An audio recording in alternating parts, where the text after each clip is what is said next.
Welcome to Market Buzz. I'm Greg Schnell, the Canadian technician and host of the Market Buzz. Each show we do a deep dive into different industries using weekly charts to see what is happening on a long timeline. Please follow me on Twitter at Schnell Investor, and you can also find my blogs on ospreystrategic.org as well as stockcharts.com. So the one thing that I'm a little bit worried about here is the market's been so choppy, and for those of us that are technicians and we try to put stops under our stuff, we've really had a wide range. We've had the bottom of the December area and the top of the December area, and the market just continues to chop between there. Tuesday, we tried to break out above that range and then started to break back down. So I'd like to focus in on some of the electric car areas. Again, it's one of the key themes for 2023, keeping in mind all of the activity around there. I will say that all of the small car companies aren't doing very well, but I think it's more important to just kind of focus on when this whole group makes a turn. We want to be back ready to get on board with it. And if you like the work we do over at Osprey Strategic, you can always go over to the website. There's lots of free stuff under the free articles tab there. And you can try our membership service. Try 1 month at just $7. I do think it takes a couple of times to get the cycle on the Plum system figured out. But with that, we also have an annual program at $860, which works out as a nice discount.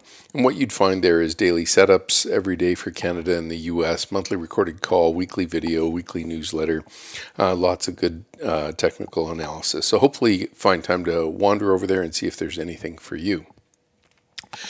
Okay, so I want to start on the indexes, and maybe I'll just get rid of this header up here and give us a little more real estate. So what happened today, obviously a wide swinging day on Tuesday, was the market gapped open. The Nasdaq was up over 4% or around 4% in the pre-market as the inflation data came out, and we briefly made a higher high and then immediately reversed and came down and then consolidated for the last 3 or 4 hours. So if you were a buyer in the morning between 9:30 and noon, you probably didn't make any money, probably lost, and then for the rest of the day we just wandered sideways in a range. So our PPO, though, on the 2-week cycle did give us a push back up to a positive right around zero, so that's worth noting. And looking at the the daily chart here, what you see is this big swing down, another swing with a volatile bottom, kind of like in here. And now we've got this chop area, and whether you do it, so it's kind of important. So this is a downtrend. This is a downtrend. We had a chop here that went up and then made a lower low. We had a chop here that went up and then made a higher low. And now we've chopped in this range. And you can see that here. And the real question is, can we actually push above this? And if so, what's it going to take to get going? And that's kind of the trigger that I'm looking for. Obviously, this morning's 4%, or Tuesday mornings. I'm recording this after market close on Tuesday.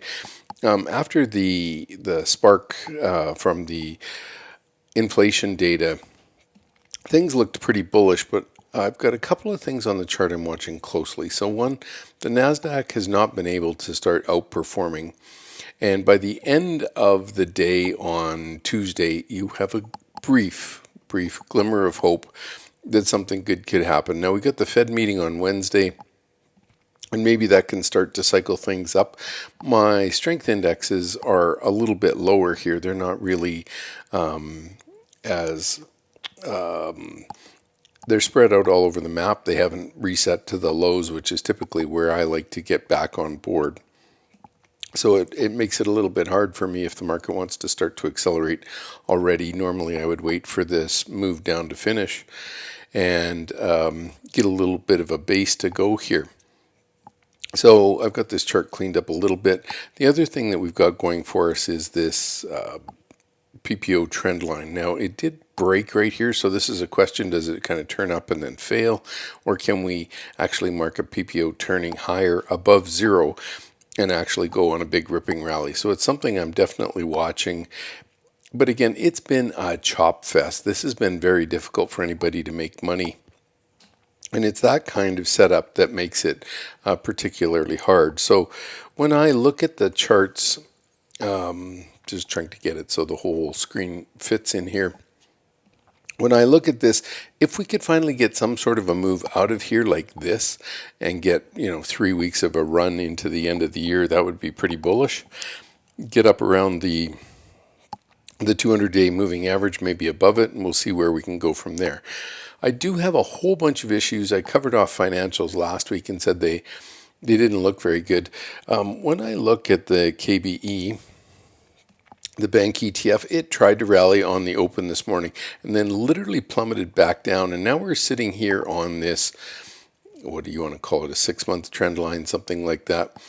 So we're sitting right on it. And this area really, I think, is pretty critical. One of the Canadian banks actually raised capital today, and what they said it was based on the need for for higher capital reserves based on new regulations. So whatever that means, I just thought it was really odd that we're sitting here in this middle of this bear market and all of a sudden we get banks starting to raise capital. And, the Canadian banks, there's only 5 of them, so they're pretty well funded and they pretty much run the way Ottawa runs. So it's a bit surprising to see them actually need to raise capital. So I think that probably caught most Canadians off guard and they're kind of wondering what is happening, why all of a sudden is that going on. So we have a couple of mixed questions here where the market is trying to rally but continues to fail. We have a Fed meeting on Wednesday. We have more inflation data on Thursday, and we have some retail sales data, I believe, on Thursday. And then on Friday, we've got quadruple witching, which is supposed to be the largest volume of the year. So we got lots of things in the information zone here trying to help us through. But I think the bigger question is, as this data comes out, it gets pretty hard. Now, I had one friend who just said, as long as the market stays above certain moving averages, you got to be long. And I'm thinking, well, that's easy to say. But the real problem is we were sitting right on this line yesterday, Monday, and if the market was to break down on that inflation data, it could have moved 3, 4, 5%. We just don't know, like it did back in September. The whoosh down here was pretty significant. So, or maybe it was actually the June one, I think might have been the inflation one. But the problem we've got here is the market's very volatile, both directions, and so it's hard to make money. And as you can see, if you had invested in a bank in here, the ETFs are bouncing all over, and here's BMO. You could just see stuck under the 200-day moving average, no real move here. But if all of a sudden you got to turn up, you've got a nice head and shoulders base building. So let me actually go get a parabolic. We'd be looking for something like that, and then we'd have a neckline across the top. And that would give us a little bit more confidence that something was going to improve. Now, that's the bullish case if that happens. Now, the real question is, why are the banks down so hard in the last 6 days when the bonds haven't really moved, these banks, and then really they were unable to rally into the face or into the market here, where the market's up, let's say 2.5% in the last 2 days. Does this chart look up to you? It looks pretty rough to me. So anyway, I can't figure out why the banks are underperforming so much. And I did the whole show on financials last week, so I don't want to do it again. But you'll notice that the relative strength on BMO broke to new lows here. That's not the way usually you make your right shoulder. So your right shoulder is usually a higher low in relative strength, and then you kind of turn around and start to break out to the upside. So the market is definitely harder to analyze than normal, and I think the real crux of the problem here, when we look, is just that what is working isn't very obvious. And so when we flip to the bond market, if I just go to the 10-year yield here, so the intraday on this has been kind of working its way lower, so the yield is going lower. Well, look what we did today. We literally chopped around and spent, here was the December start, and we've basically covered almost the whole range of December in one day. Got the Fed meeting tomorrow, and again, inflation continues to drop, so maybe this is going to continue to drop, but that's not the way the chart looks right here. We spent 2 weeks in this zone, and we're trying to figure out a direction. We got our green bar, pull back into a blue. If we got another green and started to move higher, that would be a definite directional change, and that's the kind of thing you get. So you've got your red, you go to blue briefly, green starts to work its way out, and then it can finally accelerate higher. So all of these things are conditions that I'm looking for. And as I do that, I get, really mixed signals like the US dollar. And one of the problems we've got here is the US dollar working its way lower, looked like it was going to hold here and then gap down. So you would think, okay, cool, no big deal. But look what's going on the PPO. We've started to turn up and tried to make a higher low here. So all of these chart changes are really at an important point, especially in terms of time versus the end of year Fed meeting, tax loss selling, all that kind of stuff. So we've got a real difficult time to figure out the markets here. So I wanted to go into something, I don't want to call it a little bit more neutral, but maybe a little bit less interest sensitive and a little bit more on the big picture for the economy. I think we all know that Tesla has been one of the top performing EV stocks for a long time, and now all of a sudden that stock is facing pressure.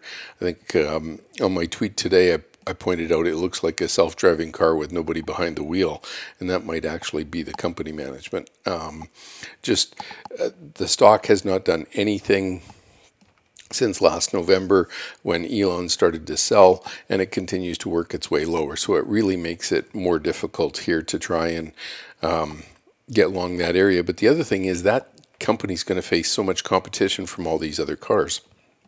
So I was in Arizona recently, and one of the things that you see there is I saw a Rivian on the road, a Lucid Air car on the road. I saw an Electromechanica factory down in Mesa. So there's a ton of things going on in the space, and it's coming forward. Maybe you haven't seen them in your neighborhood yet, but these other cars are trying to come forward, and so it's a pretty important area to keep track of. So what I've done here is I've sorted based on the scooter ranking, and maybe I should just add that to the chart here. So add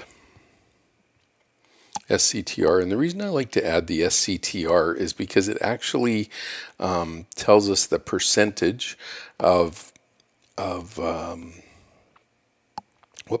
the percentage of stocks that the price action is outperforming. So it's more like a sports ranking, and by doing that, just move that up to the top. By doing that, then what we can get is a feel for the strongest stocks in the area, and so that is the reason that I like to use the scooter ranking, not a simple moving average. I wanted a horizontal line. Sorry, I'm trying to talk and do two things here. 75. Okay, so what that does is put a blue line on our scooter ranking, and now I want to apply the style to all. So that's a button right down here at the bottom. I'm going to hit that, and that's going to change all the charts. So that should be good. And as long as the chart height stays the same, it'll shrink everything else. Now let's just adjust this panel a little bit, and that makes it a little bigger. Now what we can do, so again, I'm sorting them based on the scooter ranking. So the strongest ones are first, and then what you'll find out is when you've got a weak scooter ranking, you're probably down near the lows, and when you've got a strong one, you're one of the better looking charts. Now we're in a bit of a bear market, so we want to watch and see the way the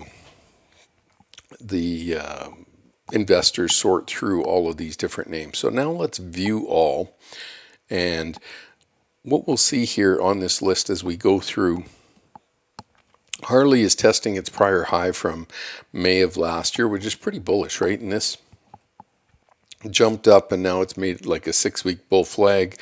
And the real question is, can it turn and break out up above here and take off to the upside, or do we start to see the chart break down again? When we look at Ferrari, it's trying to break out of this, I'll call it 2022 zone, where it's been in since February. It's gone sideways. It briefly made it above the August highs, and now it's trying to take out the March highs. We're stuck right at this 230 level. We've been here for 3 weeks. Can it keep going? So when I look at Mercedes, this chart's a little bit better in that it's actually started to make the turn. You can see the relative strength has started to improve over the last 3 months, but it's still short of making new one-year highs in relative strength. PPO is right at 0. So if we were to enter a big bear market, I would expect these charts to fail at 0 or near 0. So it's one of the things that's on my list to watch, because I'm starting to wonder if GM and Ford in particular are going to have that problem. So here's BMW, and again, the chart's been working its way higher. Hasn't made much progress for the last 6 weeks, right? We were at $29 and we're sitting at $29.50. There's a gentle uptrend on the lows, that's nice, and a gentle uptrend on the highs, so hard to get too bearish on it. I think the bigger thing here is if the relative strength trend line starts to break back down again, I'd want to be a little bit more cautious, and there has been no volume at all, buyers showing up to buy the stock aggressively. So while this has moved higher, it's done it on very little volume, and in the last couple of years that might be the normal volume, but for sure for 2022 it has been a little light.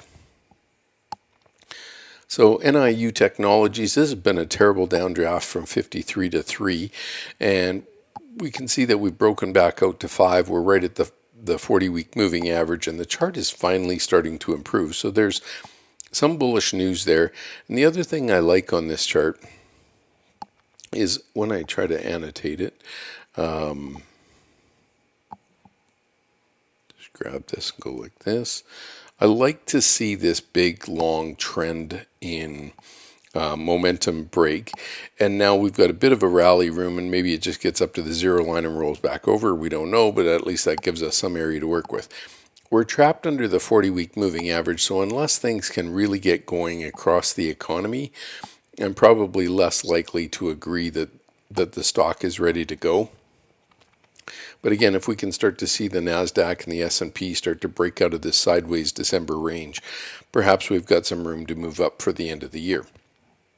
So here's General Motors, and you can see the PPO is right near 0.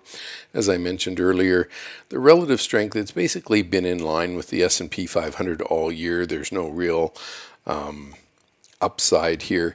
But I will say that the market has chopped on since middle of October, and 3, 6, 8 weeks we've just gone sideways. We're right around both moving averages, the 10-week and the 40-week.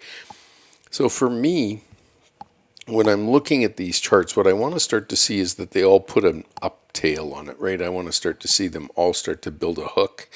And what's happening is they're all consolidating sideways, which is fine. What we don't know is which way they're going to break.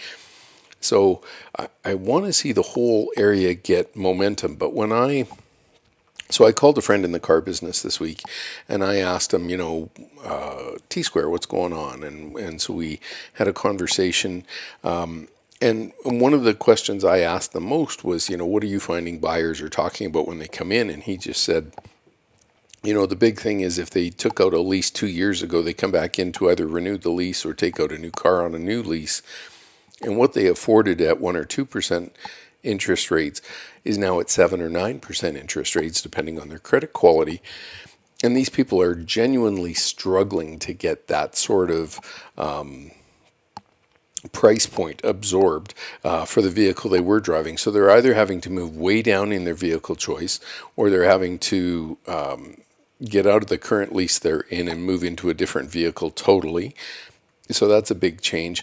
But the other thing he said is they're so up against the wall on their mortgage that they really just, all of the inflation is kind of gathered around them, and the one area that they have to flex on is something like a car. So they need the groceries, and they need to heat their homes, and they need their mortgage payment. So now the size of the car loan changes. So all of these things are pretty important. Now, he said new cars are still selling. They're just selling at higher price points, and everybody kind of wondering about the higher price point. And I would just say, for me, I'm shocked that they're pushing through, the $100,000 Chevy pickup truck and the $100,000 Ford pickup truck, and apparently there's buyers for them. I just don't see that working out for a long-term situation here. How many people can afford a 7.9% or an 8% loan on a $100,000 car when they were driving a $50,000 truck a few years ago? Yes, the gas bill was a little bit bigger, but the interest rate was 2%. So you've got a wide variety, but when I look through these charts, we're going to skim a little bit faster now. You can see PPO downtrend rallies up to zero, and if it's going to roll over right here, this is very typical of bear market behavior. And we started to see this right around the top in 2020 when things started to roll down. And again, nobody was really expecting the whole thing to blow up, but all of a sudden you started to see car sales changing. Even though the end of 2019 was pretty bullish, all of a sudden around the end of 2019, early 2020, charts like commodities and stuff like that turned down. So I want to be aware of that.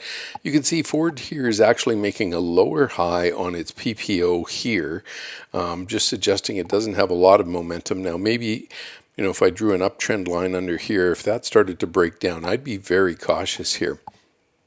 But we're at the junction of both of these moving averages, the 10-week and the 40-week. And if we can start to race to the upside, maybe it's a 6-week run or something like that, and these charts can start to take off. Is Candy Technologies, this one, tried to get a heartbeat and then failed right away. Honda Motor Company still stuck under the 40-week moving average. You're seeing the PPO trend line pretty weak. And again, I like to organize them in groups so I can quickly kind of compare what's going on. We're already at charts with a scooter ranking of 28. So, what did we go through? 8 cars or something. And all of a sudden we're pushing down here pretty hard. Yeah, we've gone through 11. So SPI Energy, this chart just keeps working its way lower. There's nothing really going on here. Geely Holdings Group, a very choppy chart, but still around the 40-week moving average and hasn't been able to break it. Worksport Industries, this was a big name at 15.80, and now it's $1.50, just kind of sitting there. And Toyota Motor, big downtrend here. Maybe perhaps Toyota's just about to break that, so it might be worth watching. Has broken the downtrend in momentum, but again, everything's still stuck below the 40-week moving average. Lordstown Motors, that chart just hasn't been able to find a buyer. We made new lows 2 weeks ago, and we might make another one today or this week.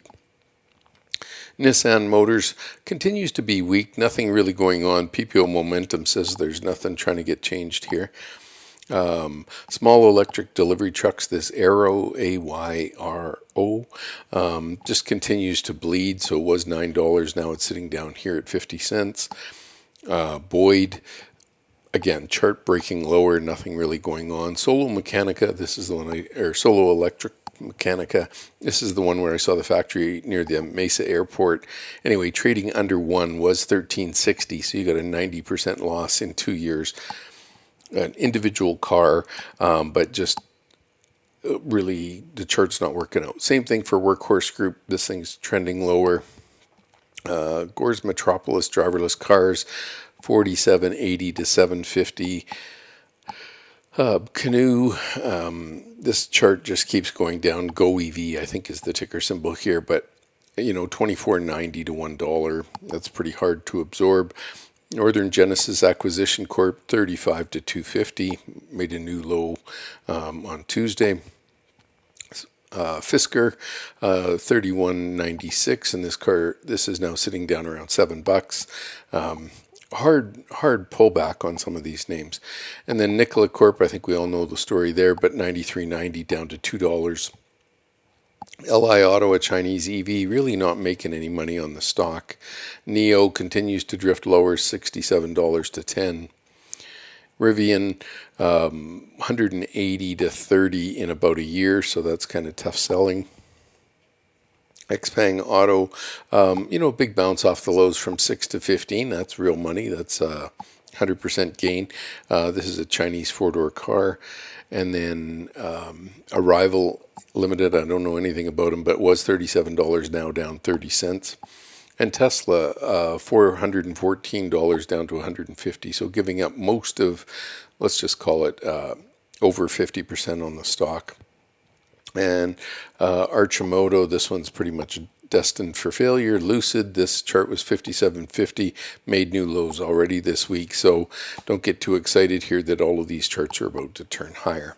Green Power looks weak, etc. So I'm out of time, but what I want to share with you is don't be in a hurry to rush back into the sector. And even if Tesla starts to turn up, take a look around the rest of the group. Make sure that Ford, GM, Toyota are starting to move as well. Daimler, BMW. Just make sure that they can start rocking. With that, stay very careful out there. Please head over to ospreystrategic.org and see if there's anything there for you. Thank you for taking the time to join me on Market Buzz. Market Buzz airs Wednesday at 10:30 a.m. Eastern Time. You can also see the recording on StockCharts TV YouTube page. Thanks, everybody. Bye-bye. Hey, Grayson Rose here with StockCharts. Thank you so much for watching. I hope you enjoyed that video. If you did, consider giving it a like down below, maybe leave us a comment, and if you're new to the channel, you can subscribe at the link up above. We're gonna bring you daily content from an incredible collection of technical analysts and financial experts.